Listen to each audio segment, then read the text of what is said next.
Hi students, आज की इस वीडियो के अंदर मैं आपको बताऊंगा क्लास 6 भूगोल और इसका पाठ नंबर 6 पृथ्वी के प्रमुख स्थल रूप। तो इसके बारे में हम जानेंगे। बहुत ही मज़ेदार सा चैप्टर है और बिल्कुल डीप में हम इसको समझने वाले हैं। चलो शुरू करते हैं। मैं हूं अजय और आप देख रहे हैं CCL क्लास। आपको एक काम की जानकारी है जो स्टार्टिंग में देना मेरे को ज़्यादा बढ़िया लगता है बाद की बजाय। cclchapter.com ये हमारी ऑफिशियल वेबसाइट है। इस वेबसाइट के ऊपर जो है आपको कंप्लीट क्लास 6 के हिंदी मीडियम के आपको नोट्स मिल जाएंगे। अभ्यास के प्रश्न उत्तर, महत्वपूर्ण प्रश्न उत्तर for Haryana board, UP board, CBSE and RBSE।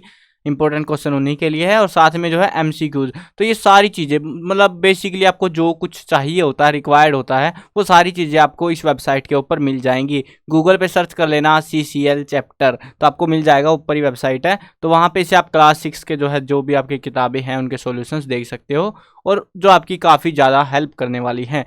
और बाकी जो है इस किताब का तो मैं लिंक डिस्क्रिप्शन में ही ऐड कर दूंगा उस वेबसाइट पे, तो वहाँ पे भी आप जो है लिंक के थ्रू भी जा सकते हो। और हाँ, अगर बाकी की वीडियोस देखनी है, वीडियोस के थ्रू समझना है आपको सारे चैप्टर्स को, तो आप प्लेलिस्ट में जा सकते हो। डिस्क्रिप्शन में उसका भी लिंक है। अब शुरू करते हैं कहानी को। एक कहानी है, बहुत प्यारी कहानी। हम यहाँ पे बात करेंगे पृथ्वी के स्थल रूपों के बारे में। स्थल रूप क्या होता है, हमने अभी तक क्या पढ़ा है किताब के अंदर। ओवरऑल हमने अभी तक ये जाना है कि पृथ्वी जो है एक ग्रह है और उस ग्रह पे जो है ज़मीन है और पानी है। ठीक है। अब ये जो है ना, हम तो ज़मीन पे रहते, पानी में हम मछली जानवर तो है नहीं, मच्छी वगैरह कि हम भैया पानी में तैरते फिरेंगे। तो हम जो है ज़मीन पर रहते हैं, हमारे घर भी ज़मीन पर बनते हैं, जो चीज़ें हमारी ज़मीन पर ही है। बाकी एक जो है अपना पूरा चक्कर चल रहा होता है प्रकृति का कि पानी भी ज़रूरी है, ये चीज़ें भी ज़रूरी हैं, लेकिन हमें जो ज़रूरी है हम उसी के बारे में ख़ास तौर पे ध्यान रखते हैं। और ये हमारे लिए क्या ज़रूरी है अभी फ़िलहाल, हमारे लिए ज़रूरी है स्थल रूप का अध्ययन करना, स्थल रूप के बारे में ज़्यादा जानकारी प्राप्त करना। तो हमें क्या पता चला, हमने जैसे ही अध्ययन करना शुरू करा हमें पता चला ये फ़ोटो है, ये फ़ोटो भी पता चल जाती है। अरे भैया देखो, अभी समझोगे आप कैसे पता चला। हमने जब पूरी दुनिया विश्व का जो है भ्रमण किया, देखा लोगों ने, तो उन्होंने क्या पाया कि कुछ ज़मीन का कुछ हिस्सा जो है काफ़ी ऊंचाई पे है, कुछ ज़मीन बिल्कुल नीचे है, कुछ समुंदर के लेवल पे ही है। जो ऊंचाई है ना, वो समुंदर के पानी जहाँ पे रुका होता है, जहाँ पे रुका हुआ ऊपर का जो सतह है पानी की, वहाँ से नापना शुरू करते हैं हम ऊंचाई को। अब हमने कुछ चीज़ें जानी, जैसे पर्वत, नाम हमने ही दिए सारी चीज़ों के, तो कोई डरने की बात है नहीं।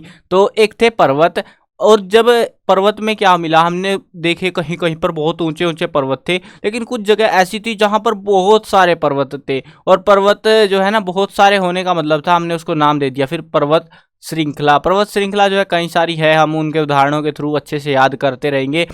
दूसरी चीज हमने पाया पठार के बारे में। क्या चीजें पाई पठार के बारे में? पठार क्या था, जमीन में से एकदम से जमीन ऊपर उठ जाती और या फिर उसके साइड वाली जमीन नीचे चली जाती। लॉजिक एक ही है, ज़्यादातर केसेज में वो जमीन ऊपर उठी होती, लेकिन ऊपर जो है उसमें फ्लैट जमीन मिलती थी, मैदानी इलाका मिलता था। मैदानी इलाका इन द सेंस जैसे हरियाणा, दिल्ली, आप इधर वाले एरिया से होंगे ना, वो प्लेन एरिया आता है, बिल्कुल प्लेन सा, मतलब ऐसे उबड़ खाबड़ जगह नहीं है, तो उसको हम मैदानी इलाका बुलाते हैं उस इलाके को।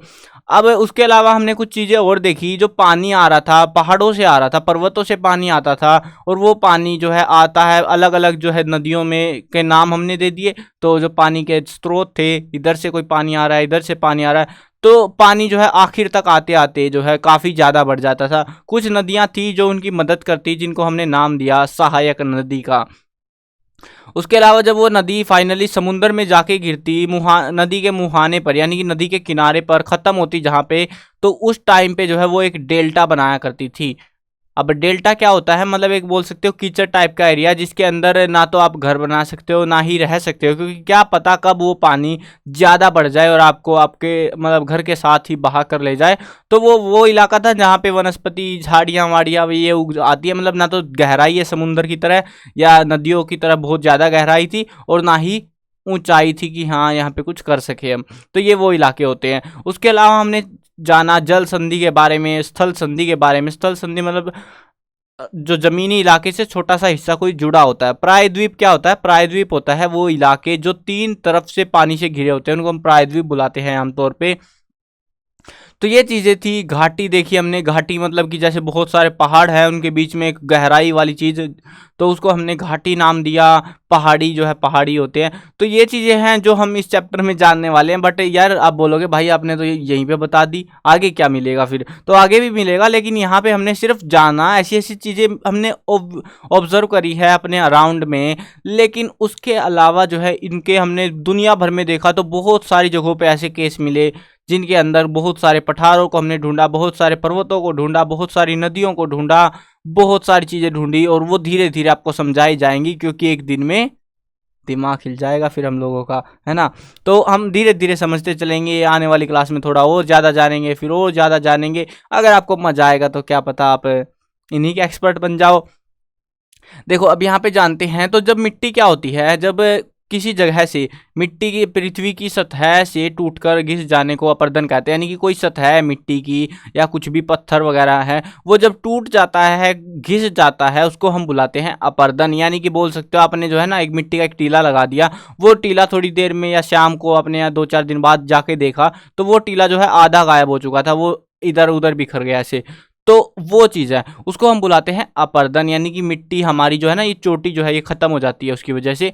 और दूसरा होता है निक्षेपण। निक्षेपण उल्टा होता है, मतलब कि आपने जो है कहीं पर थोड़ी बहुत मिट्टी ऐसे फेंक दी और वो हवा की वजह से वो इकट्ठी होके ऐसे टीला बना लिया उसने, तो वो दूसरा केस होता है। अगर बन रहा है कुछ तो निक्षेपण, और अगर वो घिस रहा है तो उसको हम अपर्दन बुलाते हैं। ये तो आसान हो गया हमारे लिए। बट हमने ये चीज़ नोटिस करी, अपर्दन ज़्यादा होता है, निक्षेपण कम होता है। लेकिन ये प्रकृति है, इसको बनाने में, बिगाड़ने में भी सालों लग जाते हैं, कई 100 साल निकल जाते हैं। तो हमें इतनी चिंता लेने की ज़रूरत नहीं है। बट हम प्रकृति के साथ कोई छेड़खानी ना करें तो ठीक है। तो बाकी प्रकृति अपने आप संभाल लेगी। अब हमने बहुत सारी चीज़ों को ढूंढा और हमने पाया कि जो है खास तौर पे पठार, पर्वत और मैदान, हम इनको 3 भागों में खास तौर पे इन स्थल रूप, यानी कि जमीन को जो है खास तौर पे 3 भागों में बांट सकते हैं: पर्वत, पठार और मैदानी इलाके।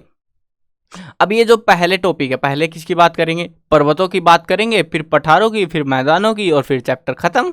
है ना आसान। देखो पर्वतों की बात कर लेते हैं। पर्वतों के अंदर क्या होता है? पर्वतों का पहले हम आकार समझते हैं। ये लड़की आपको दिखा रही है, 3-4 सीट लो, आप भी इसकी तरह करो और उनको पास पास लाते जाओ, तो क्या होगा? वो पेपर जो है इस तरीके से ऊपर उठना स्टार्ट हो जाएगा, इस तरीके से ऊपर उठेगा, ऊपर उठेगा।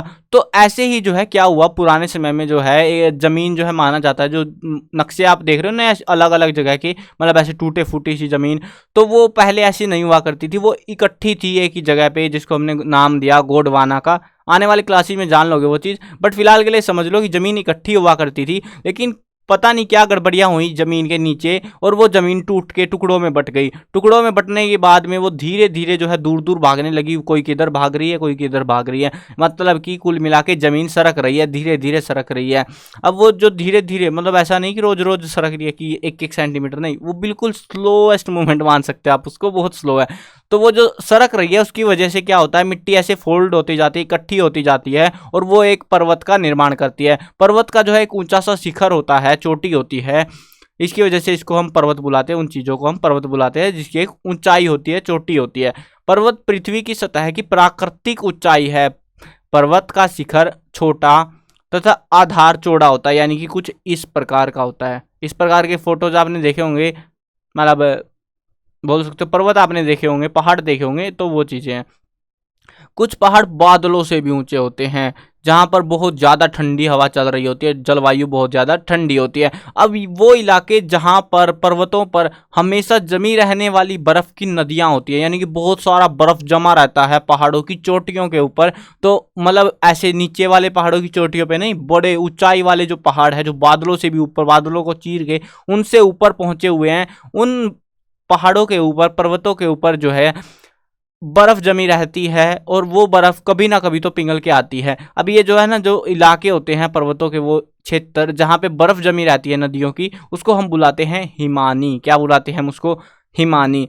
अब जो है अगर हम आगे देखें तो यहाँ कुछ ऐसे भी पर्वत है जो समुंदर के अंदर है, यानी कि अगर हमारा समुंदर ये है, ये वाले लेवल पे, तो हमने देखा कुछ पर्वत तो ऐसे है, लेकिन कुछ पर्वत जो है जमीन, मान लो समुंदर की गहराई यहाँ कहीं पे है, तो वो जो है ना यहाँ से स्टार्ट होते हैं, कुछ बाहर निकल आते हैं, कुछ ऐसे बोल सकते हो ऐसे ऐसे नीचे है जमीन के। तो उनके बारे में हम नहीं पढ़ेंगे। क्यों नहीं पढ़ेंगे? क्योंकि वो उनके अंदर ना तो हम रह सकते हैं, ना वो ज़्यादा हमारे काम आने वाले हैं, है ना। पर्वत जो है एक रेखा के क्रम में भी व्यवस्थित होते हैं, जिसको हम श्रृंखला कहते हैं, यानी कि बहुत सारे पर्वत मिलके एक पर्वत श्रृंखला बनाते हैं। अब इस फोटो से आप ज़्यादा अच्छे से समझ पाओगे कि ज़मीन किस तरीके से, ये ज़मीन का हिस्सा है जो कि धीरे धीरे ऊपर जा रहा है, और ये है हमारा प्यारा भारत के उत्तर में स्थित हिमालय पर्वत। तो अभी हम पर्वत के बारे में पढ़ ही रहे हैं, तो हम एक बार ये जान लेते हैं पर्वतों का निर्माण किस आधार पे किया जाता है। तो पर्वत जो है ना 3 बेसिस पे बनते हैं। एक तो मतलब 3 प्रकार के पर्वत होते हैं, वलित पर्वत, ब्रह्मोत्तर पर्वत और ज्वालामुखी पर्वत। अब ये जो है ना, जैसे यहाँ पे उन्होंने उदाहरण दिया हमको कि हिमालय, आल्प्स, एंडीज। ये जो है हिमालय कहाँ पे है? भारत में है। आल्प्स जो है यूरोप के अंदर, एंडीज पर्वत दक्षिण अमेरिका। ये एंडीज नाम का जो पर्वत है ना, ये सबसे लंबी पर्वत श्रृंखला है विश्व की, ठीक है ना। दक्षिण अमेरिका में पाया जाता है। दक्षिण अमेरिका, कुछ देखो अमेरिका का नक्शा अगर आपको थोड़ा सा ध्यान हो, मैं भी टेढ़ा मेढ़ा सा बना दूंगा, ठीक है। ऐसा सा कुछ है उत्तरी अमेरिका, और उसके यहाँ से ऐसे जुड़ के जो है एक और नीचे आइलैंड सा बना हुआ है, बड़ा महाद्वीप है, तो इसको हमने नाम दिया है दक्षिण अमेरिका का। उसके ये वाले हिस्से में, पूरे के पूरे हिस्से में, इसमें जो है एंडीज पर्वत समाया हुआ है। वैसे ही जो है भारत की अगर हम बात करें तो भारत जो है कुछ इस तरीके से का दिखता है हमें ऊपर से, मतलब ऐसा सा कुछ है ना भारत।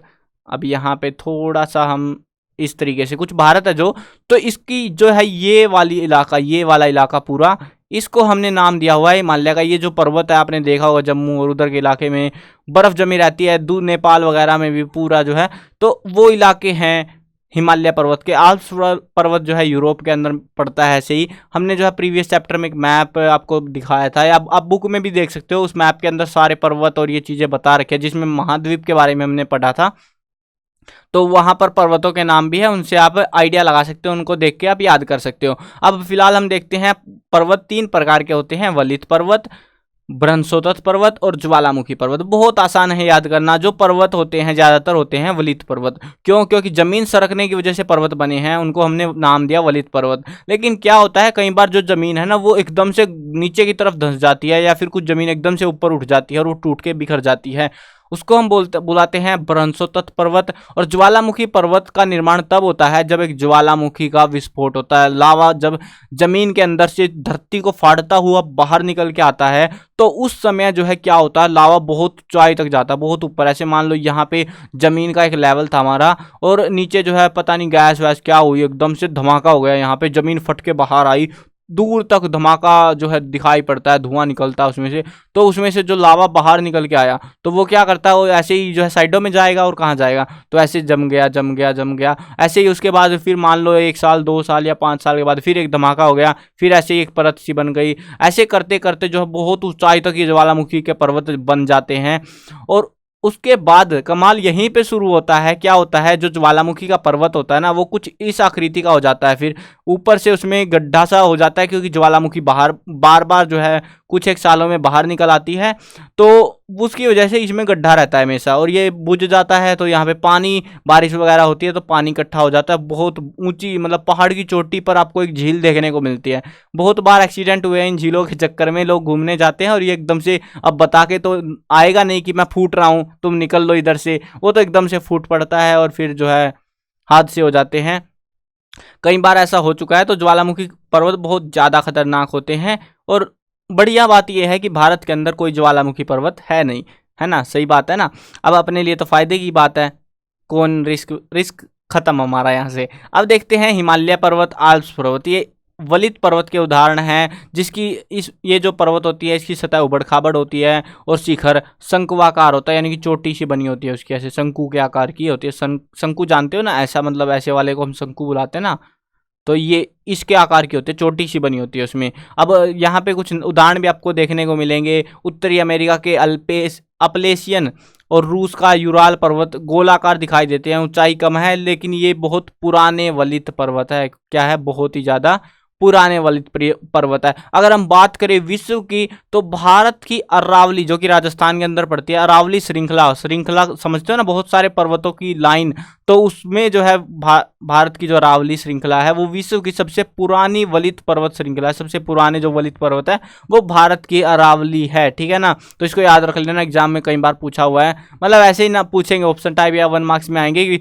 विश्व की सबसे पुरानी वलित श्रृंखला कौन सी है, भारत की अरावली श्रृंखला को किस पर्वत श्रृंखला के अंदर शामिल किया जाता है। तो इस तरीके से नाम आते हैं, ज़्यादातर में तो वलित आएगा, ठीक है ना। ज़्यादातर जो पहाड़ पर्वत हैं वो वलित के अंदर ही आते हैं।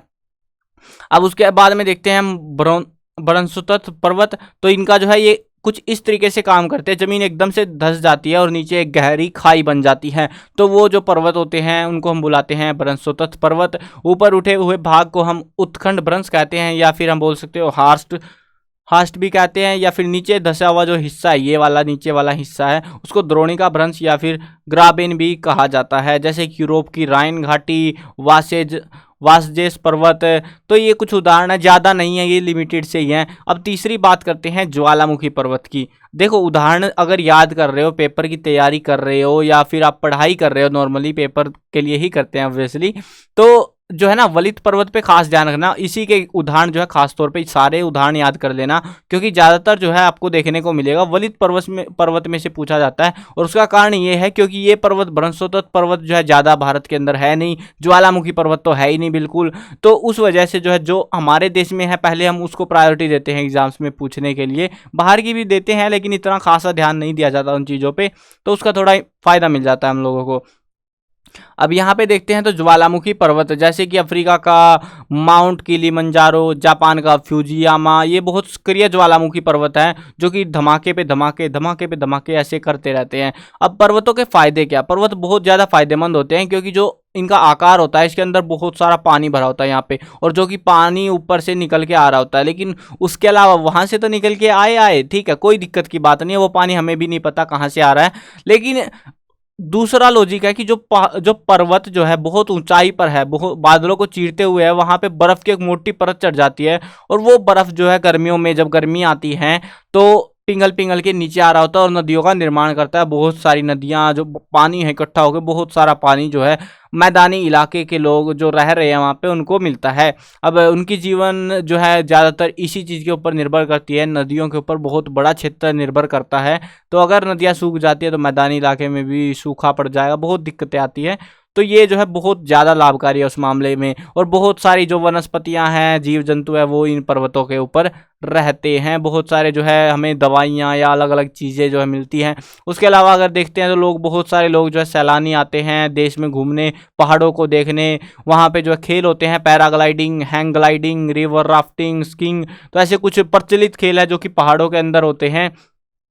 तो अगर आपने भी किसी को खेला है तो अच्छी बात है, बढ़िया बात है। यहाँ से इससे आप आइडिया लगा सकते हो एक ज्वालामुखी किस तरीके से काम करता है। ये जो पीली पीली लाइनें हैं, ये पहली बार फटा तो ये परत बन गई, दूसरी बार फटा ये, तीसरी, चौथी, पांचवी, ऐसे फटे पे फटे जा रहा है ये। और अब भी धुआं उठा रखा है इसने, तो पता नहीं कहाँ का पर्वत उठा रहा है ये लोग। अब देखते हैं दूसरा टॉपिक, मतलब दूसरी चीज़ें। हमने एक चीज़ जान ली है, वो था पर्वत। अब दूसरा टॉपिक क्या है? पठार। तीन ही चीज़ें हैं, तीन चीज़ों से जो है स्थल को खासतौर पे हमने बांटा है, पर्वत, पठार, मैदान। अब ये पर्वतों के बारे में हमने पढ़ लिया, 3 प्रकार के पर्वत होते हैं, याद रख लोगे। अब जो है हम बात करते हैं पठार की। पठार क्या होता है? ऐसे नॉर्मल ज़मीन थी और पता नहीं मूड फिर गया ज़मीन का, और ज़मीन कुछ ऐसी हो गई। अब कैसी? ऐसी हो गई, मतलब एकदम से खड़ी चढ़ाई और उसके बाद में ऊपर फिर से फ्लैट, फिर से मतलब सीधी हो गई ऐसे, और फिर एकदम से नीचे गिर गई, फिर वही नॉर्मल लेवल पे। तो ऐसी कुछ बहुत सारे इलाके होते हैं जिनको हमने नाम दिया है पठार का। क्या नाम दिया उनको हमने?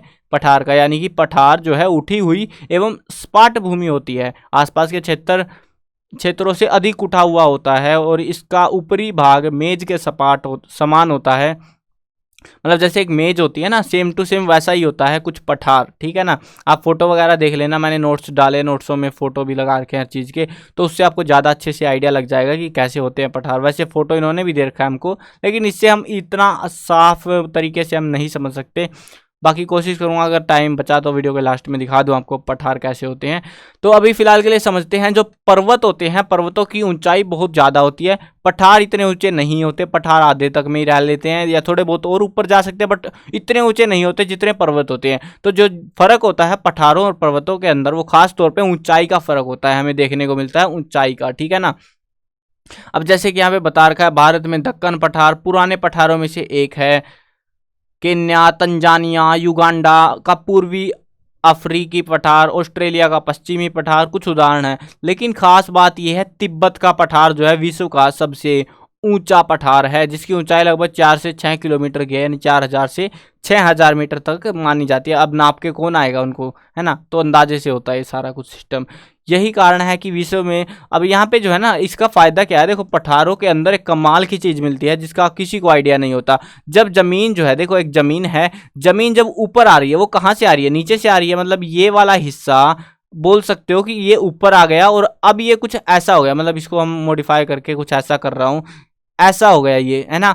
अब ये जो लेयर थी, ये वाली लेयर यहाँ वाली, तो ये कहाँ आ गई, यहाँ पे आ गई, है ना। अब बहुत बार क्या होता है कि जो ये पठार जब निकलते हैं, बन चुके होते हैं, तो उनके जो है ना, यहाँ पे नीचे जो है, जमीन के नीचे बहुत सारे हीरे मोती जवाहरात सोना कोयला पता नहीं क्या क्या छिपा हुआ है। अब उनको खोद निकालने के लिए हमें क्या करना पड़ेगा, यहाँ पे खुदाई करनी पड़ेगी इतनी गहराई तक। लेकिन पठारों ने हमारा काम आसान कर दिया, पठार खुद जमीन को ऊपर उठा लाते हैं और हमें सिर्फ सीध में खुदाई करनी पड़ती है थोड़ा बहुत नीचे, तो जिसकी वजह से हमें ज़्यादा फायदा मिलता है। और यही एक बड़ा कारण है कि पठारों के पास में बहुत सारी खदानें हैं, खनन क्षेत्र जो है पठारों के पास में पाया जाता है। उदाहरण के लिए देखें तो अफ्रीका का जो पठार है, वहाँ पे सोना हीरो के लिए खनन के लिए वो बहुत प्रसिद्ध है। भारत में भी है छोटा नागपुर का पठार, लोहा कोयला मैंगनीज इन चीज़ों के लिए यहाँ पे पाए जाते हैं। उसके अलावा एक कमाल की बात यह है, यहाँ पे पानी तो रुकता नहीं है, अब इतनी ऊंचाई से एकदम से खड़ी चढ़ाई हो जाती है इनकी, और जिसकी वजह से पानी ऊपर से सीधा जंप, डायरेक्ट जंप मारता है। और झरने देखे आपने, कहीं ना कहीं देखे होंगे, तो जो झरने होते हैं हमें पठारों में बहुत ज़्यादा देखने को मिलते हैं, जिनको हम जलप्रपात के नाम से जानते हैं। जैसे कि यहाँ पे बता रखा है कि छोटा नागपुर पठार, उस पर जो है स्वर्ण रेखा नदी पर स्थित हुंड्रू जलप्रपात, कर्नाटक में जोग जलप्रपात, ऐसे कुछ उदाहरण हैं। ठीक है, तो ये चीज़ें थी पठारों के बारे में। और उसके अलावा जो है ना, यहाँ की मिट्टी जैसे नॉर्मल मैदानी इलाकों की मिट्टी होती है, वैसी ही उपजाऊ बढ़िया मिट्टी होती है उनके ऊपर भी। अब हम तीसरे टॉपिक पे बात करते हैं, फेवरेट टॉपिक, जहाँ पे हम रह रहे हैं इसीलिए फेवरेट है ये, है ना, मैदानी इलाका। मैदान, देखो मैदान क्या होते हैं, अगर वो समुंदर, ये समुंदर का लेवल हो गया, इससे थोड़ा सा ऊपर उठा हुआ हिस्सा उसको हम मैदान बुलाते हैं। अब थोड़ा सा ऊपर क्यों उठा हुआ है, आप बोलोगे भाई यहाँ ये तो सीधा हो जाना चाहिए था, मैदान तभी बनेगा, मजा आएगा। देखो सीधा हो गया तो क्या होगा, अगर पानी की जो लहरें हैं समुद्र के अंदर, तूफान आता है कुछ भी आता है, तो वो तो हमें डुबा के ले जाएंगे अपने साथ में, तो ऐसे काम नहीं चलने वाला। वैसे लॉजिक इसका ये नहीं है, देखो लॉजिक तो ऐसे ही मजे के लिए बता रहा हूँ, बट असली जो लॉजिक है वो ये है कि जब पर्वत होते हैं या पठार, जहाँ से भी वो मिट्टी बह के आती है, ज़्यादातर पर्वतों से आती है नदियों के थ्रू, तो वो जो अपर्दन होता है उसकी वजह से क्या होता है, वो पानी ऐसे आया, यहाँ पे आया, अब वो कहाँ जाएगा, समुंदर में जाएगा। यहाँ पे मान लो ये लेवल है समुंदर का, ठीक है, समुंदर में चला गया। अब वो ऐसे तो है नहीं, यहाँ पे से मिट्टी काटेगा थोड़ी बहुत यहाँ पे छोड़ के जाएगा, ऊपर से ज़्यादा मिट्टी कट के आएगी जो यहाँ रुकेगी, अगली बार आएगा पानी वो थोड़ी और ऊपर परत चढ़ा देगा, ऐसी थोड़ी थोड़ी करके वो एक परत सी चढ़ा देता है, लेकिन ज़्यादा ऊंची नहीं चढ़ पाती, उसकी वजह से परत एक लिमिटेड परत ही बन पाती है। तो इसी वजह से जो है ना, जो मैदानी इलाके वो 200 मीटर से ज़्यादा ऊंचे नहीं मिलते हमको, 200 मीटर कुछ ज़्यादा नहीं होता, नॉर्मल ही होता है ये, ठीक है। इसका फ़ायदा ये भी है कि कभी अगर पानी ज़्यादा आ गया तो बाढ़ आने का खतरा कम हो जाता है। अभी फ़िलहाल अगर बात करूँ हरियाणा की, तो हरियाणा में तो बहुत कभी कभार ही बाढ़ आई है, ज़्यादा कभी बाढ़ आती नहीं है। कुछ कुछ इलाके हैं जहाँ पे मतलब उत्तर प्रदेश में बाढ़ आ जाती है, कई बार बिहार में कुछ इलाकों में आती है, वो भी पूरे में नहीं आती। कभी कभी तो भैया प्रलय भी आ जाती है, उसका तो कुछ अलग ही केस होता है। देखो अब आगे बढ़ते हैं। अब जो है ना, मैदानी इलाके बहुत बढ़िया माने जाते हैं, हमें समझ में आ गया ये मतलब मैदानी इलाके कैसे होते हैं। अब ये मैदानी इलाके बनते कैसे, वो भी आपको लॉजिक समझ आ गया। अब किताबों की भाषा में पढ़ लेते हैं। देखो जब नदियां जो है पर्वतों के ढालों पर से नीचे की ओर बहती हैं, उन्हें जो है अपर्दित कर देती है, यानी उस मिट्टी पत्थर को काट देती है। वे अपर्दित पदार्थ को अपने साथ आगे की ओर ले जाती है। अपने साथ ढोए जाने वाले पदार्थ जैसे कि पत्थर, बालू जिसको हम रेत बुलाते हैं, तथा सिल्ट को वे घाटियों में निक्षेपित कर देती हैं। इन्हीं निक्षेपों से मैदानों का निर्माण होता है। आपसे पूछा जा सकता है कि मैदानों का निर्माण किस प्रकार होता है, तो आपको पता होना चाहिए, बताना आना चाहिए कि जब मिट्टी का अपरदन होता है पर्वतों से, तो वो जो मिट्टी है वो अपने साथ में पत्थर, रेत और सिल्ट लेके आती है, जिसकी वजह से मैदानों का निर्माण हो जाता है। अब मैदानों की ज़मीन जो है ना बहुत ज़्यादा उपजाऊ होती है, बहुत बढ़िया मिट्टी बनती है यहाँ की। और यहाँ पे जो है परिवहन के साधन, यानी कि बस, स्कूटर, टेम्पू, साइकिल जो कुछ भी होता है, तो ये साधनों का निर्माण यहाँ पे करना आसान होता है। यहीं पे चलते हैं ज़्यादा और यहीं पे निर्माण करना भी आसान है। क्यों? क्योंकि ये बनते हैं फैक्ट्रियों में, और फैक्ट्रियाँ अगर पहाड़ों में लगाई और पहाड़ ही खिसक गया तो दिक्कत आ जाएगी। ऐसे तो करोड़ों का नुकसान होता रहेगा बार बार। तो उस वजह से जो है मैदानी इलाकों में ही ये फैक्ट्रियाँ लगाई जाती हैं, यहाँ पे आसानी से बनाए जा सकते हैं। इसलिए जो है ये मैदान विश्व में सबसे अधिक जनसंख्या वाले हिस्से होते हैं। मैदान के बारे में क्वेश्चन आता है कि मैदानी इलाके में सबसे अधिक जनसंख्या क्यों पाई जाती है या बहुत अधिक जनसंख्या क्यों पाई जाती है। तो इसका कारण क्या है, एक तो मिट्टी उपजाऊ है जिससे खेती बढ़िया होती है, और दूसरा यहाँ पे जो है आना जाना, सामान ले जाना, बनाना, घर वर बनाना, जो भी चीज़ें वो बहुत सुविधा से हो जाती है। पहाड़ी इलाकों की तरह परेशान होने की किल्लत नहीं रहती। इसी वजह से जो है यहाँ पे बहुत ज़्यादा लोग बसे होते हैं, जो कि पहाड़ों में बहुत कम लोग देखने को मिलते हैं। नदियों के द्वारा बनाए गए कुछ बड़े मैदान एशिया, उत्तर अमेरिका में ही पाए जाते हैं।